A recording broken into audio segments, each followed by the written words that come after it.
Hola mi gente, ¿cómo están? Mi nombre es Alba Mar, me pueden decir Alba. El canal se llama Seriela y estamos aquí para hablar de libros, algunos de ellos en español, desde Puerto Rico. Hello, my name is Alba Mar. You may call me Alba. The channel name is Seriela. We're here to talk about books and some of them in Spanish from Puerto Rico. And today I would like to do the top 10 nonfiction books tag. I was tagged very kindly by Lukáš at Totally Pretentious, and I love his criteria because that's my criteria too for all sorts of books, not just nonfiction books, and that is the impact that they had on me. So that's the criteria, and I will put on my timers. I just have one today. 5 minutes for English and 5 minutes for Spanish. I'm going to start with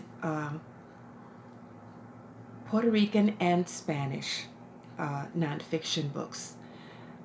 I've seen some of the videos, and I was reminded of how much I have benefited from comic series and caricatures. And one of the most famous ones in Puerto Rico is Argentinian caricatures cartoon, Mafalda.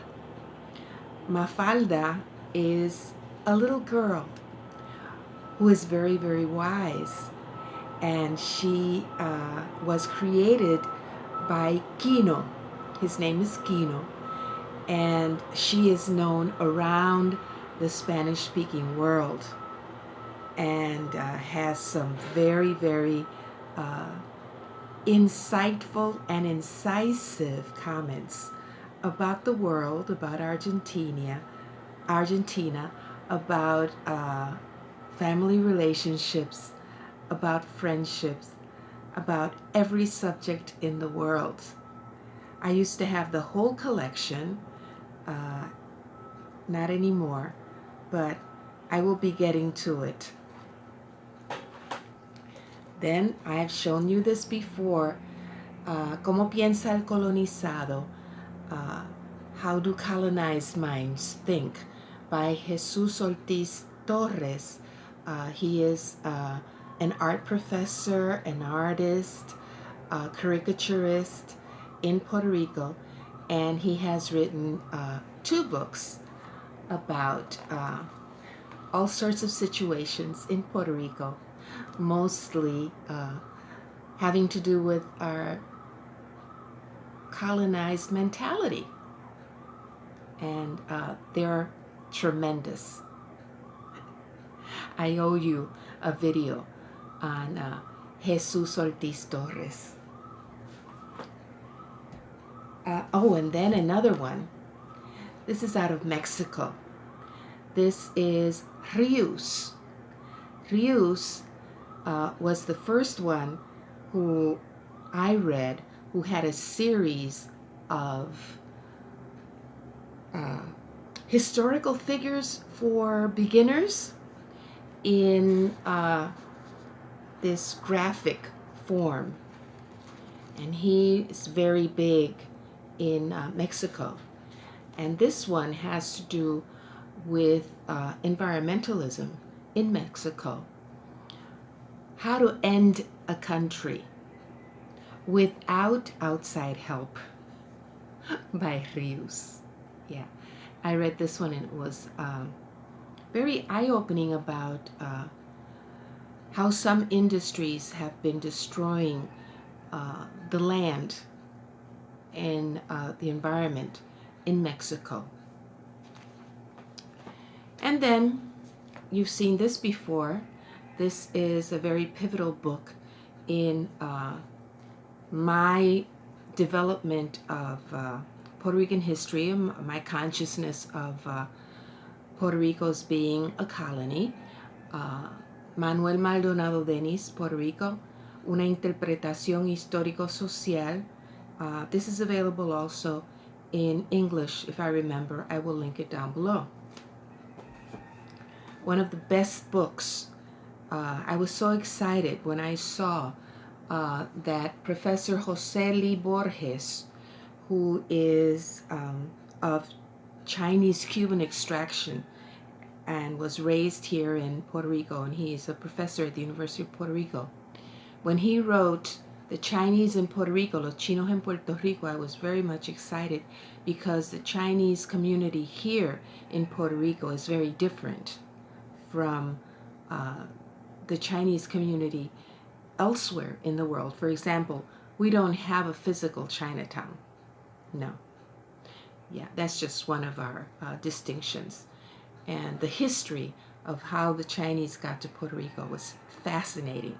This read like a novel, and I loved it. Let's go fast. Another book that impacted me was Gilberto, el Abogado de la Patria, which is a collection of articles and essays about Gilberto Concepción de Gracia, who is the founder of the Puerto Rican Independence Party. But the most striking article in this is the one written by Carlos Mondriguez Torres, and his story about how Don Gilberto helped the 95 court-martialed Puerto Ricans of the 65th Infantry during the Korean War, and how he got them off. Fascinating story. In Spanish, I've shown this before, La Farsa del Estado Libre Asociado, The Farce of the Commonwealth of Puerto Rico, by Licenciado Vicente Hegel Polanco, who was one of the founders of the Popular Democratic Party here in Puerto Rico that was instrumental in the formation of the Commonwealth. And once he Licenciado Vicente Hegel Polanco realized the farce that it was, from the very beginning, he started writing articles, and it was like the voice of a prophet in the desert. And what he said is being, we're seeing the consequences of that today. Yeah, so this is a very, very insightful book. You've seen this one before also, and this is one that I try to reread every year in July. Manuel Manny Suarez's Two Lynchings on Cerro Maravilla, and it chronicles the investigation of the murder of two young independentistas at the hands of a police squad in 1976 or 1978, and how that was covered up by two governments, federal and state. War Against All Puerto Ricans by Nelson Denis caused quite a stir in Puerto Rico, and for a very good reason, because it reminded a lot of people who may not have remembered, and a whole generation who did not know what happened after the invasion in 1898, and how that invasion affected Puerto Rico's economy and everything else. Yeah, so this was a very pivotal book, although very controversial. And the last one on my Puerto Rican list is the biography of Don Pedro Albizu Campo, who was the president of the Puerto Rican Nationalist Party and spent many years of his life in jail.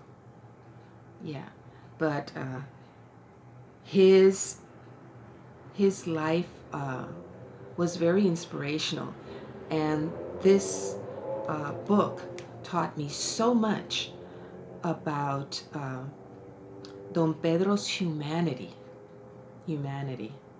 Yeah, and reading about his early life and his years in Harvard is what has sparked an interest in me to learn a little bit more about Irish history, because he was very conscious of independence movements around the world at that time, when Britain still had its colonies. And now my English. For these, I had to go back to one of my reading logs, because many of the books that are on my top 10 list of nonfiction books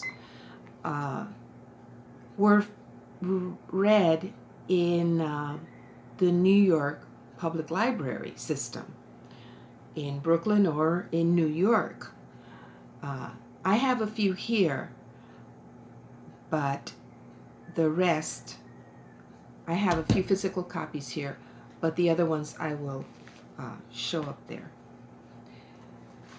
And I already told you, I have a video, and I will link that down below, reviewing No Friend But the Mountain by Berus Bushani. This is his account of having been a prisoner in one of the refugee internment camps in Manus Island. Yeah, I will link that down below. And I have also spoken about having read Just Mercy by Brian Stevenson as part of a common read-along with Olive at a book Olive. Yeah, this was a really impactful book, just like No Friend But the Mountain. Another favorite is The Black Count by Tom Rees. You've seen me mention this many times. I was swept away by the narrative in this book. It reads like a novel, and I became a fan of Alexandre Dumas' father, who is the Black Count here. Yeah, I bought this at the Strand. I don't take my stickers off sometimes because they remind me where I got my books. I got Iris Chang's The Chinese in America while in New York, and very well documented book, well researched, and I enjoyed every minute of this book. You know that I'm fascinated by China and now South Korea, and I try to read those histories whenever I can. Later on, after this, I was so impressed by her work that I read about her life and was very saddened to hear about her suicide.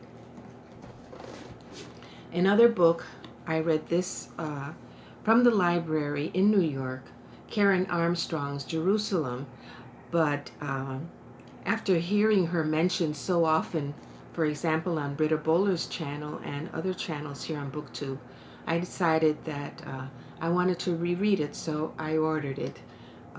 It's a used copy, a very good used copy, of Jerusalem by Karen Armstrong. This book taught me so very, very much about the history of Jerusalem. And then another book, other books on that list are, so you want to talk about race.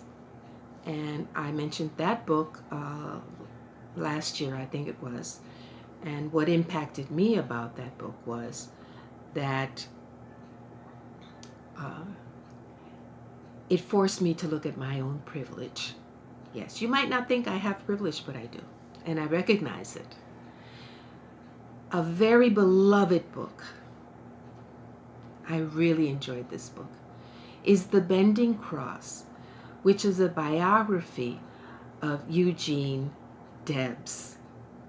I had no idea about the history of the Wobblies and about Eugene Debs and what happened in the labor movement at the beginning of the last century. This was the perfect book to learn about Eugene Debs. Then after 9/11, I was in New York when 9/11 happened, and I read Blowback by Chalmers Johnson. It was published, I think, 18 months before 9/11, but it had its sales, but not that great. But once 9/11 happened, yeah, this sold like hotcakes. And as soon as I read it, I could understand why. I learned so much about United States foreign policy. Let's use the euphemistic phrase. United States foreign policy in places like Iran, Guatemala, Central America, etc., etc. And I learned that in Blowback. Another book that I read from the library in New York City was Krakauer. Krakauer's Under the Banner of Heaven. That was the book that made Krakauer for me an auto read. He's an author that whatever he writes, I will read it, because Under the Banner of Heaven opened my eyes to so much. It is a true crime story, but also a history. Yeah. And then there's West with the Night, and I will link it up here. That was a beautifully written book, nonfiction, but very beautifully written. And in this book, a female pilot chronicles her adventures through Africa. Yeah, I was very much impressed by that book. And then another one in which, from which I took copious notes. And I will show you all the copious notes I took. Yeah, West with the Night is by Beryl Markham. Yeah, I read that in 2009. I took all these notes on a book called Jesus, A Revolutionary Biography by John Dominic Crossan. Fantastic book. I highly recommend it. I took so many notes. I think I'll wind up getting it from Thrift Books. So, time's up. Time's been up for a while. So, thank you very much for listening. Any comments, leave them down below. I thank you so much for your time. I really appreciate it. Keep on reading. Cuídense mucho, mi gente. Sigan leyendo. Adiós.